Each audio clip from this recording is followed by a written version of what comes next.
nice when conditions are like this, when people aren't trying to walk all over the top of each other just to get their name card. Yeah, you're right there, man. No, also I had quite a bit of fun today. It's not so much here, but all around the 40 channels, it's been quite active, quite interesting. Yeah, pretty much covered from the west across to the east, no problem today. So it has been good fun, but good way to finish it off, I think. Anyway, I got a video game rolling right now, which is usually what causes everyone else to jump up and down, but hopefully no one jumps up and down, and you get a chance later on, you'll see what I'm saying. Yeah, roger on that. Yeah, it's funny, it's fun to be in the middle of a pileup too, of course. Many years ago when I visited your country, I was with my friend in Adelaide, and when we would be out in his vehicle, I'd have his Kenwood radio on, and I'd make a call, and boy, it was interesting to see what it was like to be on the other end of a BX pileup and have everybody hollering at you, and it was just a whole lot of fun, especially when they heard an American accent coming out of an Australian radio from Australia, with an Australian call sign, because I had an Australian call sign at the time, and they thought that was pretty cool.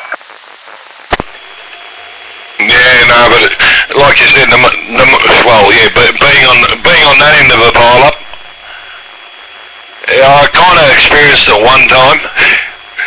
As an Australian, I got into one of the nets over in the mainland, and it was quite good just having everyone stand by one and let me get across. I worked 48 states in something like about half an hour, which was fantastic. I know exactly what you're talking about. I've been on those nets and waited my turn to get in there too, for something rare or whatever, And I've been in pile-ups waiting for hours to talk to the Scott Amundsen research station in Antarctica. It took me about 2 hours to get through to those guys. And the Kennedy station in Jordan, I talked to him one time. It took me forever to get through to him. But yeah, sometimes it's just fun to do that. But other times it's fun to just rag to like this. Go ahead. Yeah, exactly. Speaking of the Antarctica base, I don't know if it was the same one, but back in about 1991, on the CB, late at night, freaky conditions, like I like to call them, well, late at night here anyway. The band opened up, I was on AM on channel 20 or something like that, and I didn't believe it until 6 months later I received the QSL card. Yeah, I kind of wondered if it was one of the ham stations there just playing around on the CB band. It's like, how are they going to get caught? Yeah, the station I talked to down there was KC4AAA, and they sent me a card, but yeah, I imagine they fool around on the other bands too, listening around to see what they can hear there. Well, that's what I think it was, I mean, what else are you going to do? Apart from the work that you're there to do, what else are you going to do?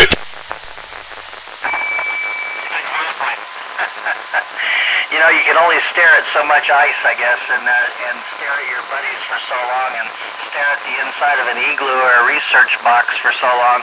Yeah, I guess you could get bored to tears and think of all kinds of ways to amuse yourself. Yeah. I'm just glad that it was real, because for about, I guess for 3 months I was like, yeah, that was real, and then for the 4th or 5th month I was like, nah, it wasn't, and then when I got the QSL card, and it went from their supply ship back to the UK or something like that, and then from there it came via regular mail. Yeah, that's really awesome. Yeah, I remember when I used to talk to the Russians, and it was, before the Cold War was over, and of course they weren't allowed to talk about anything. You could call sign and maybe a weather report, a signal report, and that was about it. Couldn't talk about anything else. And all of their QSL cards had to go through a bureau, and they were scrutinized and, probably x-rayed and probably went through with a microscope. But you'd eventually get them, and it was months later. Yeah, amazing, man. This is good. No one's talking. Hey, 919, make sure you check it later. I'm not gonna mention the word again, just in case, because you know what they're like. They hear that word and then that's it. Everyone wants to key up. Oh yeah, I understand that. So, without going into too much detail, I suppose if I did a YouTube search for 06 Postman, it would come up. Full detail, just do a search with no breaks, no gaps. Mike Romeo 06 Papa Oscar Sierra Tango Mike Alpha November. Mr. 06 Postman, got you covered. Do a search, should come up. That's my username. I'll have it uploaded in the next 10. Oh, good. Okay. So, how long you been playing in this radio game? CB since my first venture into CB was around the corner from home. We had the TV repairman, and his son got me into that when I was probably around about 8 years old, and I'm just hitting 41 now. Oh, cool. So you're an old timer. Oh, wow.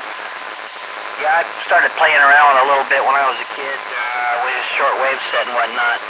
Played around with CBs a little bit when I was about 15, and really didn't get into it until I was probably about 23 or 24 years old. And I'm 50, almost 59, so I've been at it for, pretty well into probably, 40 years or so. Yeah, I pretty much stuck to CB. I didn't really venture anything beyond that. I stuck with the radio. Hey, just out of curiosity, I'm going to go barefoot and see whether Mother Nature still helps. All right. Go for it on your next key down. We'll see what happens.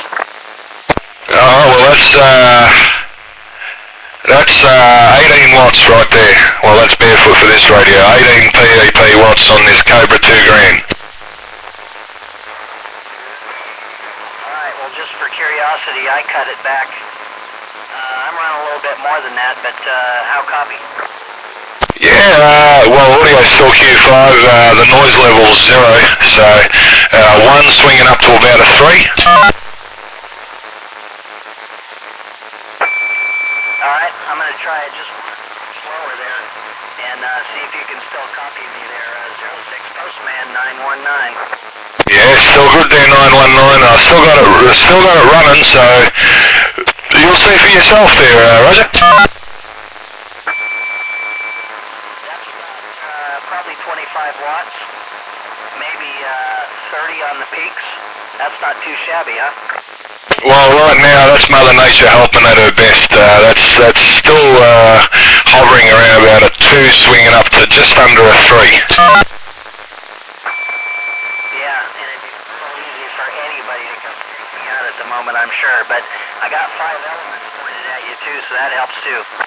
Yeah, same here, mate. Well, that's just a Cobra 2 grand. 17.7 peak watts on a home-built 5-element flat side 9.2 metre boom. Yeah,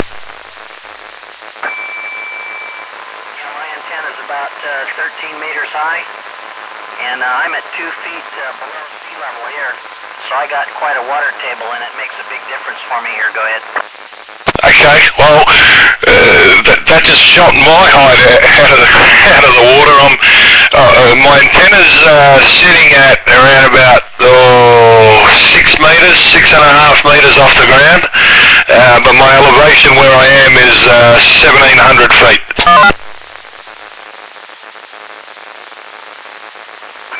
I think conditions are shifting. We may have to put a few more peas in the pot there.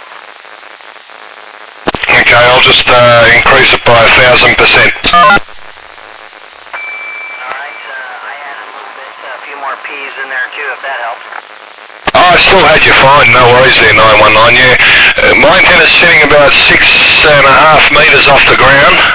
It's a home-built 9.2 metre boom 5 element, pointing your way, but my elevation where I am is about 1,700 feet. Oh, that's cool.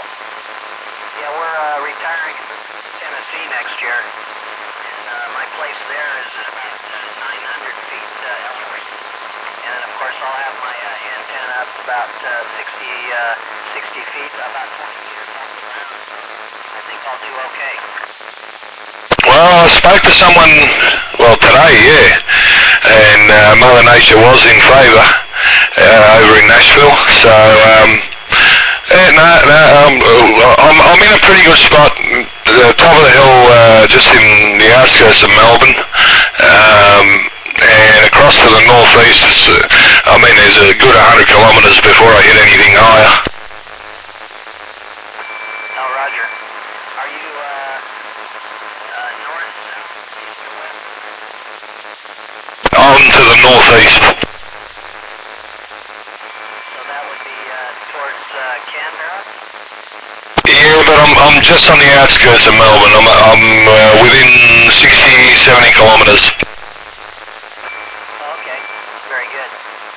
Yeah, whenever I talk to anybody around the Melbourne area, I always talk to them and tell them my visit to Sovereign Hill and also to the Edinburgh Pub. Well, you've done one more than I have. To the Edinburgh Pub? I've driven past it many times, but never really ventured in. That's okay. Tourist trap, you know. They got some strange stuff in there. I mean, the guy that built it, I guess, or was a cartoonist and whatnot, and it was interesting. We really enjoyed Sovereign Hill there. Remembering, or not remembering, but experienced what it was like yesteryear. Are you talking about Sovereign Hill? Yeah, Sovereign Hill experienced what yesteryear was like. Yeah, when we were there, I said, boy, these people really dressed the part. And one of the guys, it was a bartender there at a bar we were sitting at, having a drink, a beer or something, and he said, they're not acting and they're not playing. He said, this is the way they live. He said, they don't, at that time, didn't receive any government subsidy. He said this place was everything they made, they grew their own food, and all their